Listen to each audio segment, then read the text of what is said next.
أظلم أو أجهل أو يجهل علي رب زدني علما وسع لي في رزقي وبارك لي فيما رزقتني واجعل لي محبوبا في قلوب عبادك وعزيزا في عيونهم واجعلني وجيها في الدنيا الآخرة ومن المقربين يا كثير النوال يا حسن الفعال يا قائما بلا زوال يا مبدئا بلا مثال فلك الحمد ولك المنة ولك الشرف على كل حال وصلى الله وسلم على سيدنا مولانا محمد وعلى آله وصحبه الحمد لله رب العالمين. بسم الله الرحمن الرحيم وبسند المتصل إلى الإمام النووي رحمه الله تعالى ونفعنا به وبعلومه في الدارين آمين. قال في كتابه رياض الصالحين باب المراقبة إلى أن قال السادس عن أبي هريرة. Para jamaah salat subuh yang dimuliakan Allah, alhamdulillah pagi ini kita bisa bersama berzikir berjamaah salat qabliyah subuh, berjamaah salat subuh, berzikir kembali, bermudzakarah, thalabul ilim. Insyaallah nanti sampai syuruk kita akan salat isyraq inda tulu'il fajr.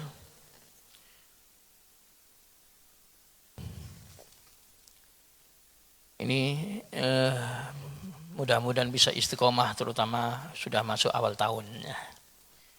Kalau sudah awal tahun ini usahakan melakukan yang terbaik, al-ibtida' lahiyan nihayah. Karena biasanya permulaan itu bisa menjadi tanda nanti akhiran. Awalnya baik, biasanya akhirnya juga baik. Lalu kemudian ketika masuk bulan Muharram, maka kita harus selalu ingat waktu Rasulullah hijrah itu apa yang pertama kali beliau sampaikan. Jadi memang kita tahu bahwasannya Muharram adalah bulan hijrah, awal hijriyah atau tahun baru Islam. Tapi ketika Rasulullah hijrah dengan sejarahnya yang panjang, perjuangan untuk bisa hijrah itu, yang beliau sampaikan pertama kali katanya Sayyidina Abdullah bin Salam. Abdullah bin Salam ini salah satu orang yang ikut menyambut kehadiran Nabi waktu Nabi sampai di Madinah. Ketika Nabi berhijrah sampai di kota Madinah, Yasrib kala itu, jazakumullah, tepatnya di daerah Kuba. Maka kemudian orang-orang pada melompat setelah ada kalimat qadiman nabi, qadiman nabi, qadiman nabi. Nabi telah tiba, Nabi telah tiba, Nabi telah tiba. Ya, melompat lari terbirit-birit. Semua yang dengar itu kan penasaran. Kayak saya aja kalau Rasulullah datang misalnya ya, kita ini ada di Batam, tahu-tahu ada informasi Nabi Muhammad mau ke Batam. Meskipun nggak tahu tanggalnya kapan, tapi atau harinya nggak tahu juga. Yang jelas informasinya Nabi itu mau ke Batam. Mesti kita nunggu kapan. Mungkin banyak yang ngecek di bandara gitu, nengok. Belum ada, hari ini besoknya nggak ada, bisa jadi bulanan. Tahu-tahu ada yang bersuara qadiman nabi, qadiman nabi, qadiman nabi gitu. Nabi telah tiba, Nabi telah tiba, Nabi telah tiba. Wow, orang langsung berlari, melompat-lompat. Salah satu yang ikut pergerakan manusia menyambut kehadirannya Nabi, kata Sayyidina Abdullah bin Salam, ya beliau, ya, saya masuk terlibat di dalamnya. Falamma anduru, katanya ketika saya melihat Nabi, araftu laisa biwajhi wajhun kadzab. Waktu saya melihat Nabi pertama kali, dari wajahnya nampak kalau beliau itu bukan wajah pendusta. Nampak wajah itu, bukan potongan malingnya. Kalau maling kan dari CCTV kan udah kelihatan. Celingu, toleh kanan. Itu potongannya apa, maliknya. Tapi Rasulullah itu ketika dilihat itu langsung, mesti siapapun yang melihat langsung tahu kalau ini orang soleh. Itu Rasulullah, orang soleh ini, orang nggak pernah berdusta, orangnya selalu jujur, nampak sekali. Tahu-tahu beliau menyampaikan kalimat waktu berjumpa dengan manusia ini, orang banyak udah kumpul. Satu kalimat yang beliau sampaikan pertama kali waktu yang terucap, ayyuhan nas afsyus salam wa at'imut ta'am wasilul arham wa sallu bil lail wan nasu niyam tadkhulul jannah bisalam. Nah, ini jenengan kita semua kalau bisa niru ya, luar biasa menjalankan 4 hal ini loh. Afsus salam, wahai manusia tebarkan salam. Wa at'imut ta'am, kata Rasulullah, memberi makan. Wasilul arham, jalin silatur rahim. Kemudian wasallu bil lail wan nasu niyam, salat malam waktu orang lagi nyenyak-nyenyaknya tidur. Tadkhulul jannah bisalam, kalau bisa begitu jelas-jelas selamat itu, masuk surganya. Aman. Gimana tidak ya? Kalau kita merenungkan salam itu, jangankan kepada orang hidup, kepada orang mati-mati kita mengucapkan salam. Jadi kalau kita ke kuburan, kan kita orang meninggal semua itu di kuburan, yang nampak hanya patok sama tanah. Tapi ternyata masuk ke kuburan dia suruh mengucapkan salam. Assalamualaikum ya ahlad diyar minal muslimin wal muslimat wal mu'minin wal mu'minat antum faratuna wa nahnu lakum taba'un wa inna insyaallahu bikum lahikun. Memang kita ini saking pentingnya menebarkan salam. Meskipun enggak niat ziarah, lagi naik motor melewati area pekuburan, ucapkan salam. Assalamualaikum ya ahli diyar minal muslimin dan muslimat. Ya. Jadi, karena melewati area kuburan itu kayak di situ ada orang assalamualaikum gitu, kayak. Nah, jadi mau melewati kuburan ya assalamualaikum ya ahlul kubur. Itu pentingnya salam.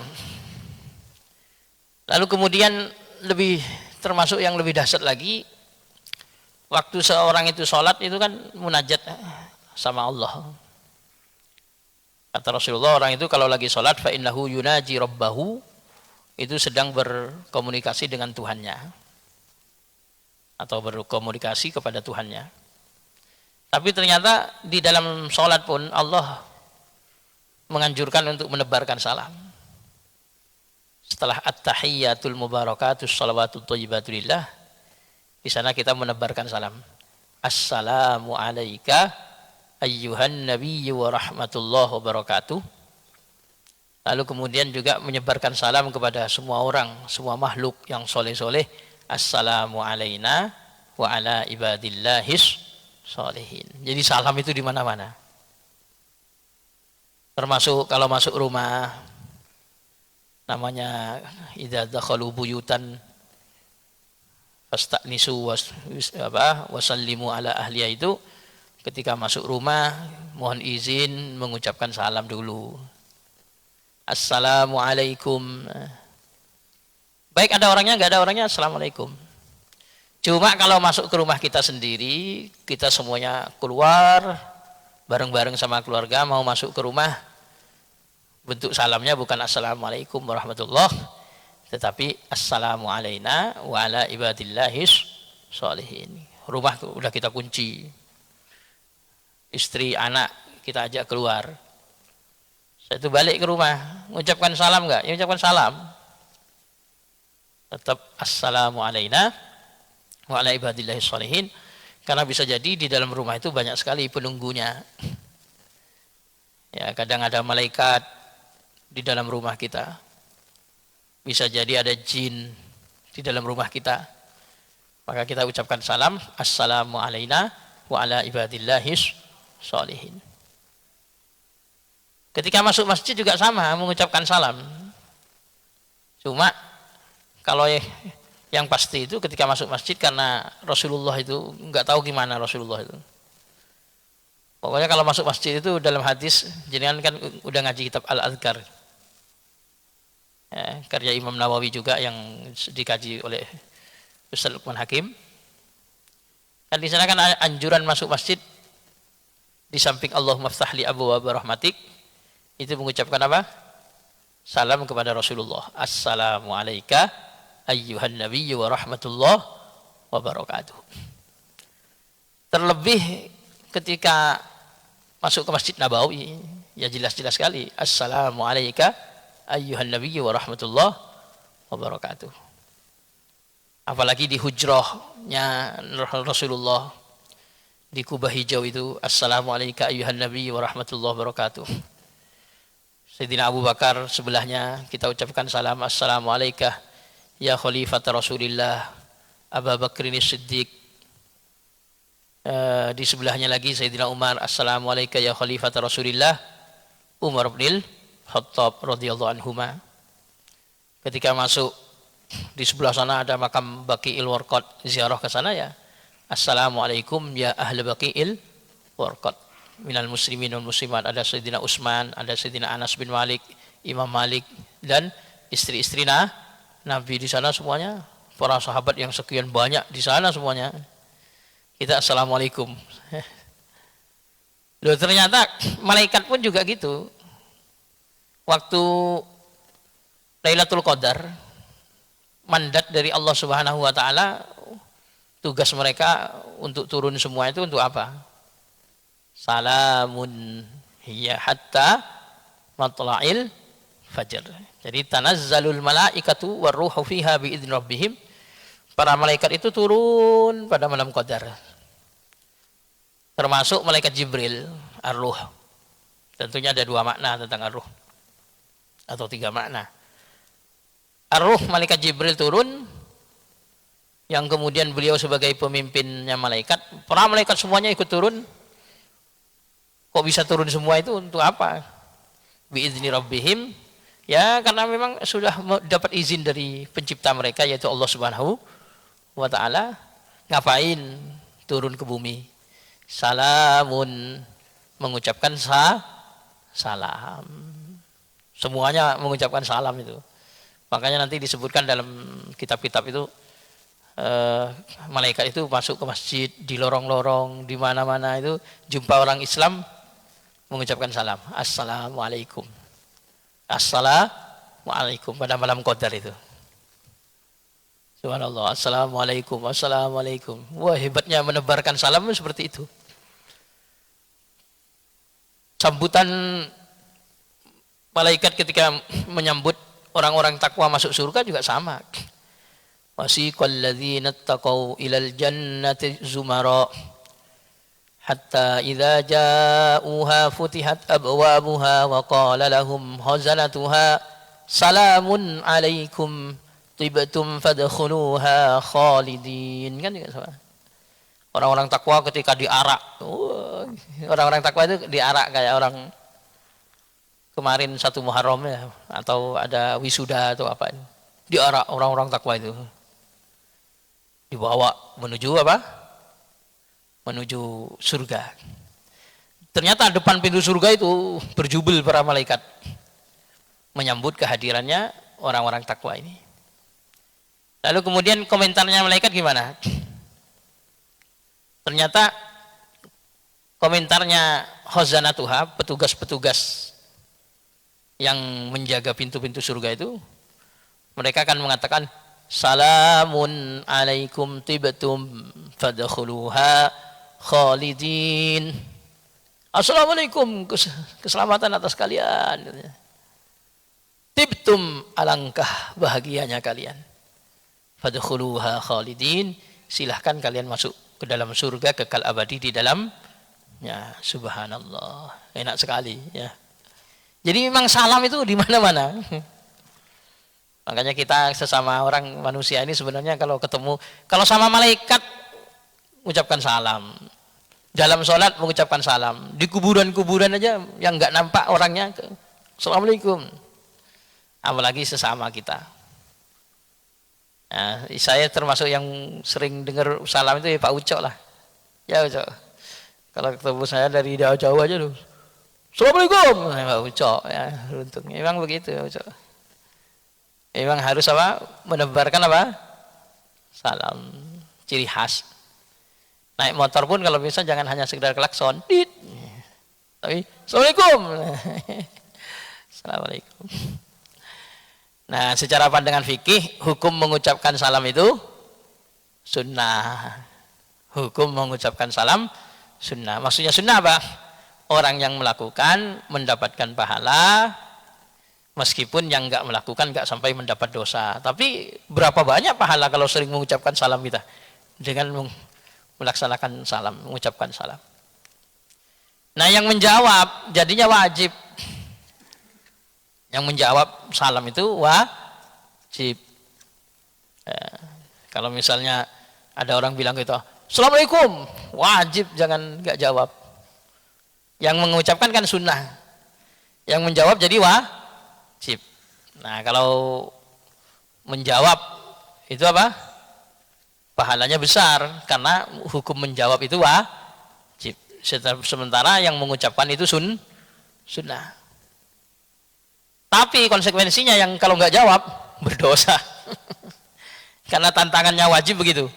Ketika dia menjawab salam itu dia akan dapat pahala besar.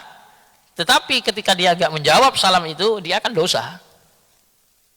Berbeda dengan yang mengawali. Yang mengawali itu sunnah. Sehingga ketika dia pun nggak mengucapkan salam ke jumpa orang ya nggak dosa juga. Tapi ketika dia mengucapkan salam dia sudah dapat pahala, Masya Allah. Cuma sama ulama dibahas, kalau satu orang mengucapkan salam kepada orang banyak itu, apakah wajib menjawab semua?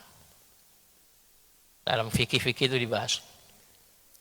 Misalnya kayak gini nih, forum kayak gini, terus saya mengucapkan salam, Assalamualaikum warahmatullahi wabarakatuh. Semuanya wajib nggak menjawab salam? Jadinya ini kayak wajib kifayah. Wajib kifayah itu tetap hukumnya wajib untuk menjawab salam, hanya saja kalau sudah ada yang menjawab salam itu, terus ada yang sempat nggak jawab karena nggak fokus atau apa, tapi ini dengar dia, tapi ngobrol atau apa, maka yang tidak ikut menjawab itu tidak berdosa karena sudah ada yang menjawab. Cuma kalau bertanya yang dapat pahala ya yang menjawab. Kalau ada yang apa? Nanya Ustaz, yang semuanya dapat pahala enggak? Ya enggak, yang dapat pahala yang menjawab salam. Tapi yang lain tidak kena dosa karena sudah diwakili ada yang menjawab salam. Ya, makanya jenengan ya harus jawab meskipun sudah ada yang jawab kok. Tapi kan biar dapat pahala juga. Biar dapat pahala juga. Lagian gampang. Lalu kemudian mengucapkan salam terbaik itu, menjawab salamnya ya, yang terbaik itu adalah melebihkan. Karena di Al-Quran disebutkan wa idza huyyitum bi tahiyyatin fahayyu bi ahsana minha aw rudduha. Kata Allah, jika kalian ini dimuliakan orang lain, dihormati orang dengan ucapan-ucapan yang mengandung keselamatan, kalian harus jawab dengan yang bi ahsana minha, dengan yang lebih bagus lagi. Kalau ada orang bilang Assalamualaikum, jangan jawabnya apa? Waalaikumsalam warahmatullah. Namanya kita menjawab dengan yang lebih baik. Kalau ternyata orangnya Assalamualaikum warahmatullah, jawabannya tambah Waalaikumsalam warahmatullahi wabarakatuh. Ternyata orangnya komplit pula. Assalamualaikum warahmatullahi wabarakatuh. Jawab Waalaikumsalam warahmatullahi wabarakatuh wa maghfiratuh. Kalau nggak bisa bahasa Arab, tambahin Waalaikumsalam warahmatullahi wabarakatuh. Mulah-mulain Bapak tambah jos. Itu pokoknya kan doa. Pokoknya menjawabnya itu usahakan lebih baik daripada yang mengucapkan. Tapi kalau nggak bisa nggak apa-apa karena ternyata Allah melanjutkan Wa idza hayyitum bi tahiyyatin fahayyu bi ahsana minha aw rudduha. Atau kalau enggak bisa lebih baik, paling enggak harus bisa jawab. Assalamualaikum ya waalaikumsalam. Assalamualaikum warahmatullahi waalaikumsalam warahmatullahi. Assalamualaikum warahmatullahi wabarakatuh. Waalaikumsalam warahmatullahi wabarakatuh. Minimal sama ya. Minimal. Kalau bisa lebih baik. Assalamualaikum, waalaikumsalam warahmatullahi. Ada orang datang bertamu ke rumah itu. Assalamualaikum, waalaikumsalam warahmatullahi. Itu jadi tambah. Namanya cara menjawab. Ya, ini namanya tahiyah. Tahiyah dari manusia itu lebih baik lagi. Makanya dalam bahasa Arab pun kalau pakai selamat pagi itu ketika ada kalimat sobahun nur atau sobahul khair, jauh ditambah dia bilangnya sobahul khair. Ini ditambah sobahul nur was sa'adah. Dua dia. Sobahul khair was sa'adah. Selamat pagi, mudah-mudahan paginya baik. Ditambah mudah-mudahan Anda paginya penuh dengan cahaya dan keberuntungan. Dua jawabnya.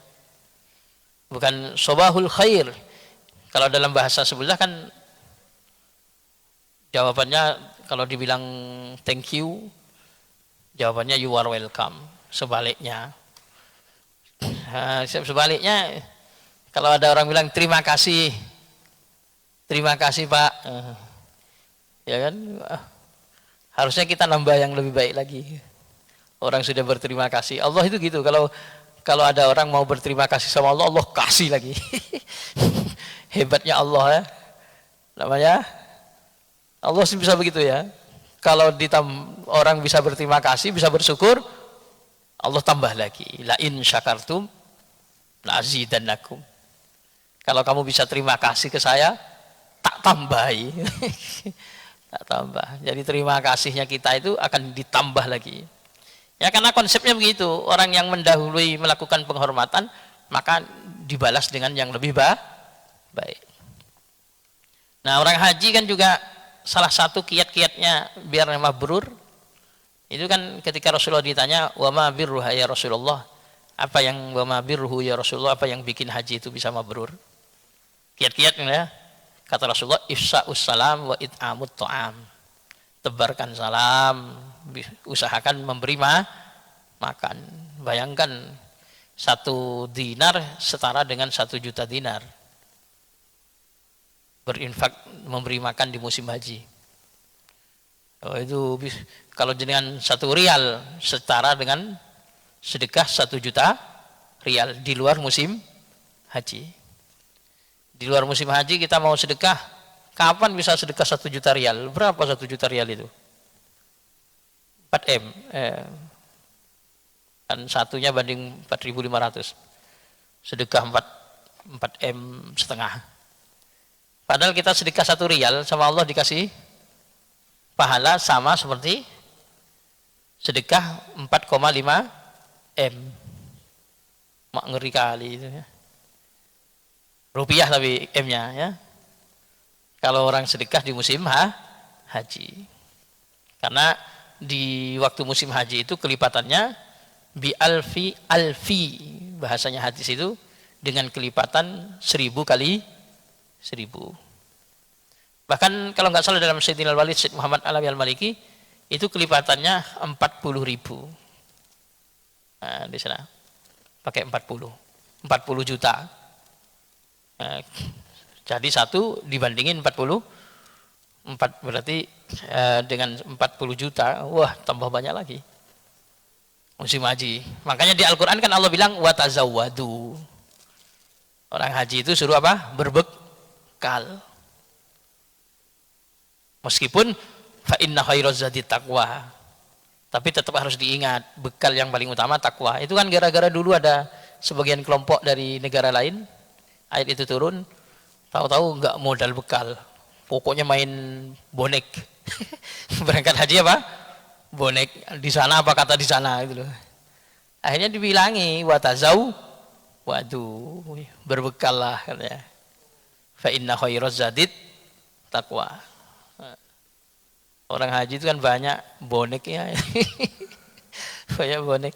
Cuman konsepnya salah kalau sering ya nggak usah ngomong ke orang gitu. Bagaimana nanti? Pokoknya haji aja lah Pak. Di sana banyak nanti orang sedekah air, sedekah ini, sedekah ini. Nah itu kurang pas kalimat itu. Bapak berangkat, sempurnakan. Sekiranya di sana bisa bersedekah. Jangan sampai Bapak berangkat nyantai aja di sana. Masalah makan, masalah ini nanti banyak orang ngasih-ngasih.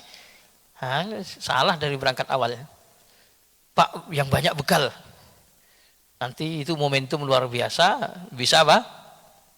Bersedekah, memberi it'amut ta'am waktu musim haji.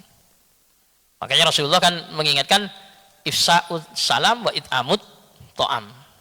Yang bikin lebih cespleng itu orang cepat mabrur adalah ifsa'ud salam, kemudian it'amut ta'am. Ternyata Rasulullah awal hijrah pertama kali kan juga sama. Beliau ayuhan nas afsus salam wa atimut ta'am, tebarkan salam, memberi makan. Salah satu orang usaha memberi makan itu kurban tiap tahun.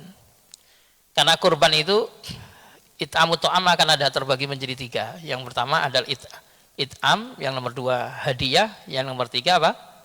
Sedekah. Kurban itu kan gitu pembagiannya. Jadi ada yang it'am itu memberi makan pada sesama. Lalu kemudian apa? Sedekah, memberi kepada orang yang di bawahnya, berarti orang miskin. Hadiah itu memberi tapi kepada orang yang lebih kaya. Jadi orang kurban, kita berkurban tapi yang makan bos kita. Berarti itu kita sudah memberi hadiah. Kita makan tetapi yang bareng sama kita sama, kerja sama, kelasnya sama, it'am. Ternyata daging yang kita sembelih, kurbannya kita berikan kepada kawan-kawan kita yang masih minim. Berarti jatuhnya sedekah. Namanya it'amut ta'am. Hadiah itu bisa mendatangkan itu. Kita sama bos sembelih kambing ngantar ke bos. Pak, alhamdulillah saya ini dapat bisa kurban tahun ini, kasih. Atau bukan kurban, jenengan menghadiahkan apa kepada atasan. Itu bisa membuat hubungan itu semakin bagus. Makanya disebutkan dalam hadis tahadau tahabbau. Saling memberi hadiah maka akan apa? Saling mencintai. Ada rasa kasih sayang karena saling memberi hadiah. Lalu kemudian yang ketiga, Rasulullah menyampaikan apa? Afsus salam wa atimut ta'am wasilul arham, menjalin silaturahim. Nah, menjalin silaturahim gak usah ditanya, semuanya bisa merasakan itu. Datang ke rumahnya siapa saja mesti mendatangkan rezeki. Udah biasa. Cobalah habis ini pagi-pagi main ke rumahnya siapa. Itu jelas mendatangkan rezeki. Kadang keluar kopi, keluar gorengan, keluar snack.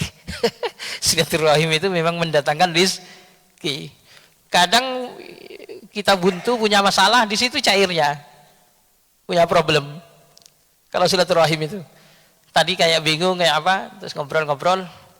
Kita belum sempat ngomong, tahu-tahu orangnya ngomong. Pak, bisa ini enggak, Pak? Beneran memang lagi punya. Lah itu loh, gara-gara silaturahim itu sering kita. Kadang hal-hal yang kita butuhkan malah diselesaikan di situ oleh Allah Subhanahu wa taala. Barokah silaturahim. Ya kadang kita sendiri harus ngomong, orang itu bisa mengatasi barokah silaturahim. Memang hadisnya masalahnya man arwada ayyub sata fi rizqi wa yunsa fi athari falyattaqillah wal yasil rahimah. Ada riwayat tanpa falyattaqillah langsung falyasil rahimah. Yang rizkinya ingin dilapangkan, umurnya ingin dibarokahi, maka bertakwalah dan jalin silaturahim. Ada riwayat tanpa bertakwalah, tapi jalin silaturahim. Memang barokah silaturahim itu. Makanya mungkin orang-orang yang paling banyak relasinya, saya yakin itu yang paling banyak silaturahimnya. Itu channelnya banyak di mana-mana. Karena silaturahimnya kuat. Kuat itu. Masya Allah. Punya aja channel. Sampai urusan bandara barang punya. urusan tiket, urusan ini, bisa aja urusan masuk-masuk kayak gitu. Wah, Pak gimana ini? Saya kondisinya kayak begini, tapi wah emang Pak jebol silaturahim. Ada itu. Orang kuat silaturahimnya. Sampai bisa minta posisi yang terdepan itu ada. Beli tiket belakangan, tapi bisa order nomor 2, nomor 3 yang posisi depan-depan itu. Itu gara-gara kuat silaturahim. Kemudian yang nomor 4 apa? Wasilul arham wasallu bil lail. Nah, ini memang maklum ya. Sallu bil lail wan nasu niyam itu salat malam. Salat malam ini bisa diraih meskipun habis salat Isya. Jadi dengan salat Isya, habis salat Isya, kemudian salat sunnah witir. Karena ausani khalili, kata Abu Hurairah itu, kekasih saya Rasulullah berwasiat kepada saya bisalah satin dengan 3, termasuk diantaranya wa an utir qabla an anam. Saya disuruh witir sebelum tidur. Jadi bisa dapat qiyamul lail sebelum tidur. Atau sebelum subuh. Pokoknya belum ada azan subuh sudah terhitung qiyamul lail. Cuma yang paling afdal adalah apa? Di sepertiga malam yang terakhir. Jadi sekitar jam 1 ke atas. Itu yang paling utama. Nah, orang yang bisa qiyamul lail, gimana nggak sukses semua orang-orang kayak begini? Wong hadisnya gini, ainal ladzina tatajafa junubuhum 'anil madaji. Besok idza kana yaumul qiyamah, ketika hari kiamat, nada munadin, nanti akan ada seruan begini. Ainal ladzina tatajafa junubuhum 'anil madaji. Mana orang-orang yang dulu perutnya jauh dari tempat tidur. Artinya enggak banyak-banyak tidur, disempatkan untuk sholat malam. Kata Rasulullah, fayakumun, maka orang-orang itu pada bangkit. Tapi kata Rasulullah, wahum qalil. Lu jumlahnya ternyata cuma secuil. Sedikit. Bagaimana gak sedikit? Orang yang sholat fardu aja dari sekian banyak orang, gak semuanya. Dari yang sholat fardu yang bisa jamaah, gak semuanya. Dari yang jamaah bisa qobliyah ba'diyah, gak semuanya. Dari yang bisa qobliyah ba'diyah, yang bisa qiyamul lail, gak semuanya juga, semakin sedikit. Tapi akhirnya yang sedikit itu dikemanakan? Fayadkhulul jannah bighairi hisab, maka dia masuk surga tanpa harus diinterogasi, tanpa hisab. Makanya kalau kita ini banyak duitnya, banyak hartanya, banyak ininya, kuatkan qiyamul lailnya. Siapa tahu nanti masuk surga tanpa hisab, enak, nggak repot. Ditanya-tanya dari mana harta engkau dapat, dibelanjakan untuk apa, itu kan standar umum. Tapi yang tanpa hisab ya nggak usah gitu-gitu. Memang nggak ditanya-tanya, tanpa dihisab, langsung besok hari kiamat kumpul di datang berangkat semuanya ke mahsyar, tapi ada seruan, mana yang dulu qiyamul lail, berdiri, fayakumun, langsung dia diarahkan menuju surga. Karena hadisnya setelah ini habis, fayuk marusa irunnas ila hisab, sementara sisa-sisanya manusia yang lain itu diarahkan untuk menuju lokasi hisab, diaudit di situ satu-satu. Ini udah bebas audit, hebat sekali. Maka Rasulullah menutup hadisnya, tadkhulul jannah bisalam, kata Rasulullah, kalian akan masuk surga dengan selamat. Maka saya sengaja ini menyampaikan ini karena untuk saling mengingatkan antara satu dan yang lain selagi kita masih di awal tahun baru. Ini bukan saya bisa melakukan, ini Rasulullah yang menyampaikan. Kita semuanya tawasau bil haqqi. Kalau tahun baru Islam itu kita bangkitkan ini apa? Tebarkan salam, memberi makan, silaturahim, sholat malam. 4 ini aja diingat. Apa? Yang pertama, menebarkan salam, memberi makan, silaturahim, sholat malam. Sebisa mungkin dipastikan surga selamat itu ya. Allah ya Rabb. Ada yang ditanya? Kalau cocok kurang 5 menit itu menurut jam ini. Kalau yang sana cocok. Oi, malah di sini selisih 3 menit lagi. Di situ 59, di situ 62. Ada yang nanya?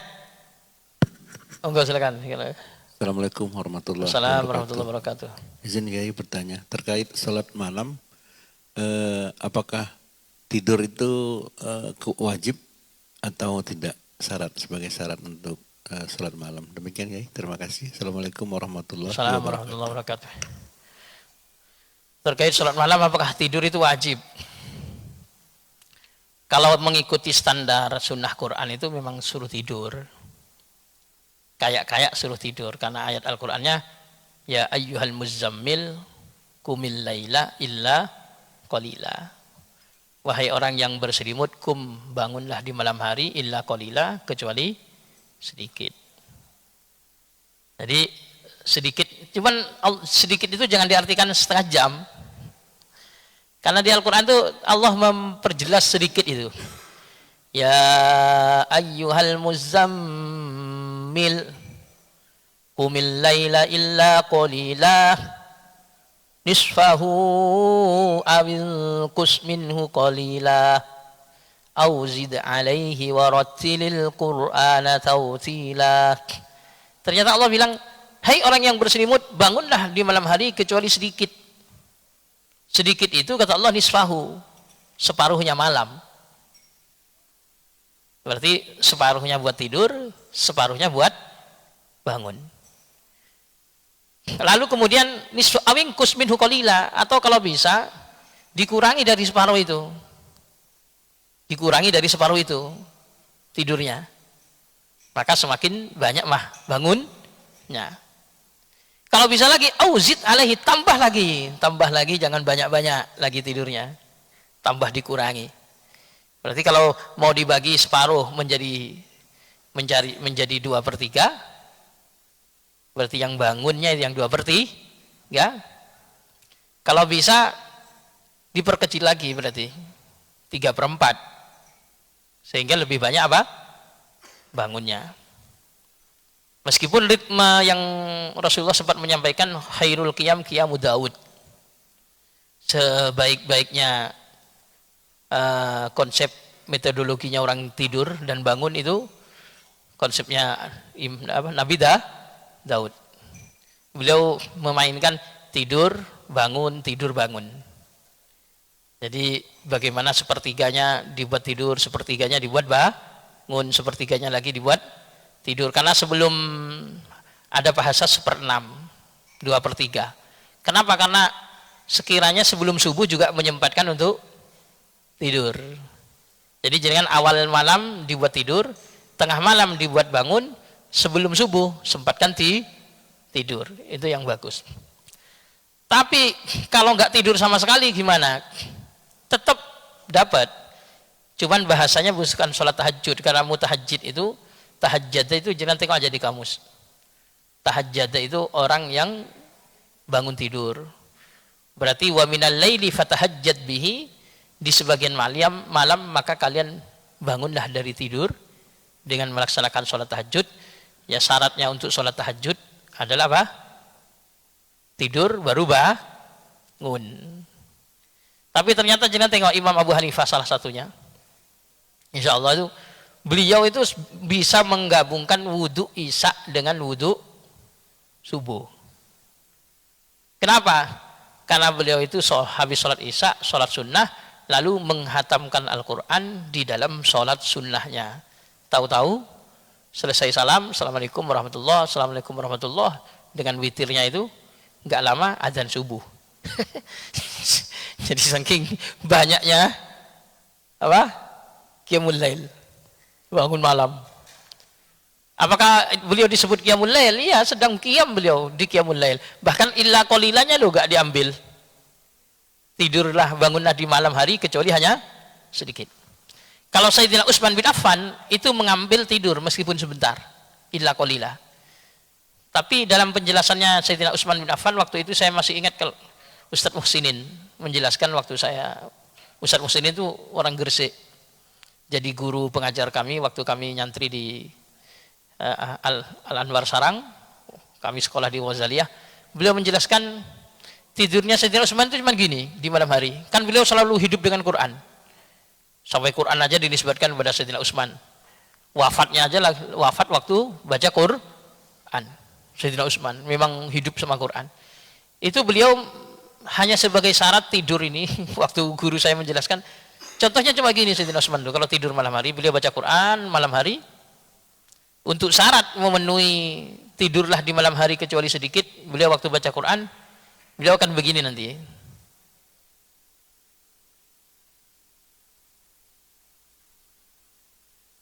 Kalau beliau merasa itu sempat terlelap, dah cukup. Setelah itu beliau nggak akan tidur lagi. Sayyidina Utsman bin Affan. Jadi bagaimana? Baca Quran, sambil baca Quran, terus beliau akan membuat syarat untuk tidur ya gini.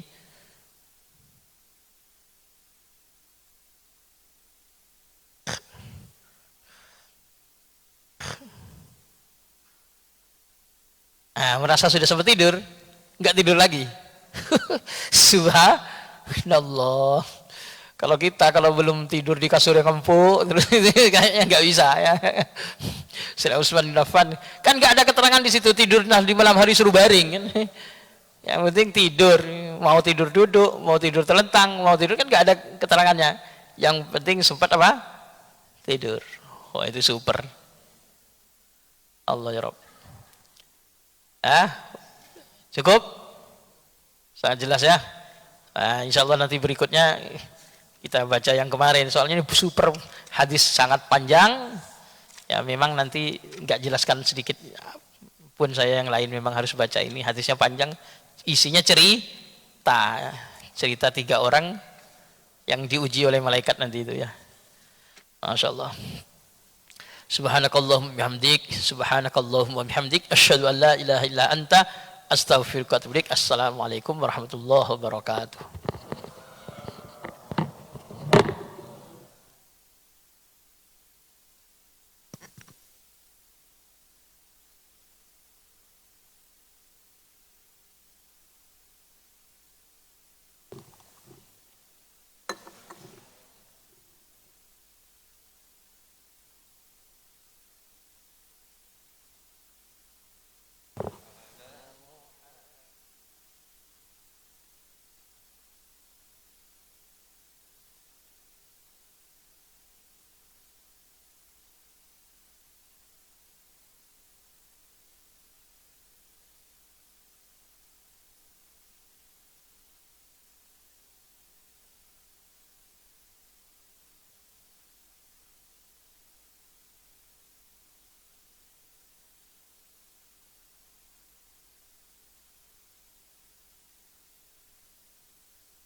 Shut up.